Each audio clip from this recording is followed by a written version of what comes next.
हमारे जो ईश्वर की जो नेतृत्व हैं वो बड़े दयालु हैं। हमारे ईश्वर की जो दयावान हैं वो दयालु है, सब पर कृपा करते हैं, पाखंड को भी, ढोंगी को भी, सत्य को भी, पुण्यात्मा को भी, अधर्मी को भी।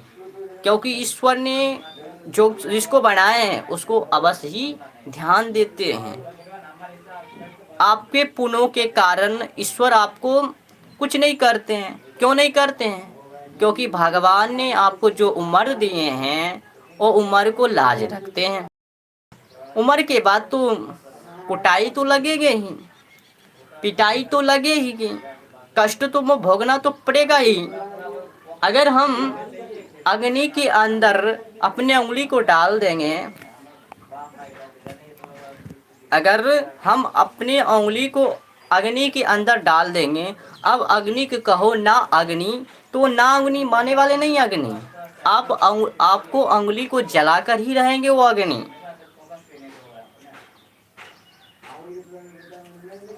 सत्य को जानो, सत्य की नियमों को जानो।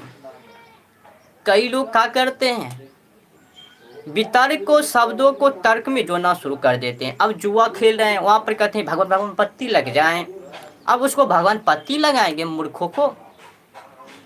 आपको जो भगवान ईश्वर ने जो आपको उम्र दिए हैं, किसी को 10 साल की, किसी को 5 साल की, किसी को 1 दिन की, किसी को वो दिन की नहीं, किसी को 60 वर्ष की, किसी 100 वर्ष की।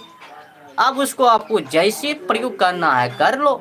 वहाँ पर हाजिरी बन रहे हैं, जो गलत तो गलत लिखा रहे हैं, सत्य तो सत्य लिखा रहे हैं। बाद में देखा जाएगा कितना आपने पुण्य किया और कितना सत्य कार्य किए, बाद में तो देखा जाएंगे यमराज के पूरी में। पाप कर्म करोगे तो पाप को सजाएं मिलेंगे, पुण्य के कार्य करोगे तो पुण्य की सजाएं मिलेंगे।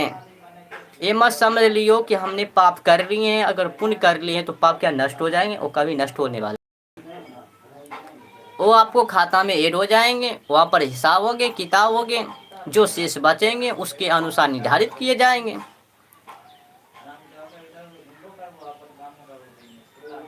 सत्य को, सत्य का भी परिणाम, पुण्य जो आपने किए पुण्य का भी परिणाम मिलेंगे, दोनों का परिणाम मिलेंगे। अगर भूख को मिटाना है, अगर भूख को मिटाना है तो आहार लेना पड़ेगा। अगर दुख को दूर करना है तो शांति को लाना पड़ेगा।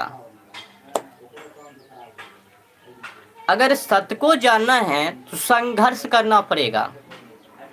अगर ईश्वर को पाना है तो सत्कर्म करना पड़ेगा, उसके साथ साथ संघर्ष भी करना पड़ेगा। ये मत समझियो, कई लोग कहते हैं कि जो भगवान की पूजा करते हैं उसी को क्यों कष्ट होते हैं, जो राक्षस लोग वही क्यों बड़े हो जाते हैं। ऐसा समझो कि उसके पीछे के किए हुए कार्य, पीछे के किए हुए पुण्य उसको अभी प्रयोग हो रहे हैं, पुण्य फिर छीन हो गए काम से। ये फिर जो कष्ट हो रहा है वो भक्ति खा के, ये समझना कि कम से कम तो हमारे पाप कर रहे हैं भैया। अब गीता जी को हम अध्ययन कर रहे हैं, उसी ऊपर चल रहे हैं। कई लोग कहते हैं हम गीता जी को अध्ययन कर लिए हैं, गीता जी कह रहे हैं कि जो गीता जी को अध्ययन करेंगे वो कभी हार नहीं मानेंगे। फिर हम हार क्यों? इसीलिए आप हार गए हो कि आपके कुछ न कुछ कमी रह गए हो, कहीं न कहीं आप गलती की हो, मिस्टेक की हो, जिसके कारण आप हार गए हो। सत्य को जानो, सत्य को स्थापन करो, सत्य के सत्य नेतृत्व करो। राम जी ने जो काम किए हैं, राम जी को तो पूजते हैं, परंतु राम जी जो कह रहे हैं वो उसके ऊपर नहीं चलते हैं। गीता जी को अध्ययन कर रहे हैं, गीता जी जो बोल रहे हैं, जो समझा रहे हैं उसके ऊपर नहीं चलते हैं, इसका मतलब गीता जी को अध्ययन कर ही नहीं रहे। कई लोग ग्रंथ को पढ़ते हैं, कई लोग ग्रंथ को अध्ययन करते हैं, किस लिए जानते हैं? ग्रंथ को निंदित करने के लिए, सफाई करने के लिए, दुरुपयोग करने के लिए ग्रंथ को कई लोग पढ़ते हैं। ग्रंथ पढ़ने का मतलब है, उद्देश्य है अपने जीवनों को परिवर्तन करना, सत्य में लाना।